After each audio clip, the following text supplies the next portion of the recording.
भगवान बुद्ध अक्सर अपने शिष्यों को शिक्षा प्रदान किया करते थे। एक दिन प्रातः काल कुछ भिक्षुक उनका प्रवचन सुनने के लिए बैठे थे। भगवान बुद्ध समय पर सभा में पहुंचे, पर आज उनके शिष्य देखकर उन्हें चकित रह गए, क्योंकि आज पहली बार वे अपने हाथ में कुछ लेकर आए थे। करीब आने पर शिष्यों ने देखा कि उनके हाथ में एक रस्सी थी।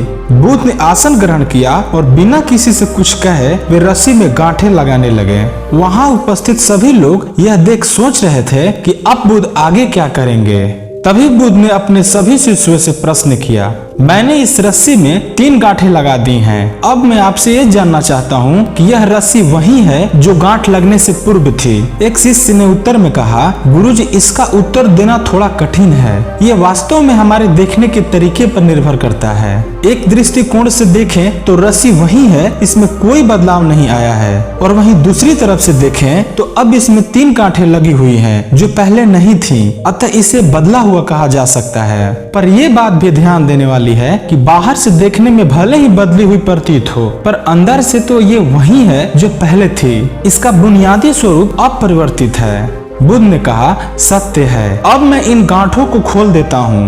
यह कहकर बुद्ध ने रस्सी के दोनों सिरों को एक दूसरे से दूर खींचने लगे। उन्होंने पूछा, तुम्हें क्या लगता है, इस प्रकार इन्हें खींचने से क्या मैं इन तीनों गांठों को खोल सकता हूँ? एक शिष्य ने शीघ्रता से उत्तर दिया, नहीं, ऐसा करने से तो ये गांठें और भी कस जाएंगी और इन्हें खोलना और भी मुश्किल हो जाएगा।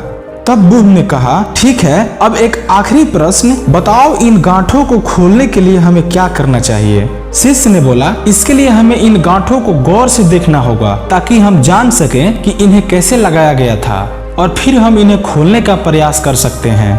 महात्मा बुद्ध बोले, मैं यही तो सुनना चाहता था।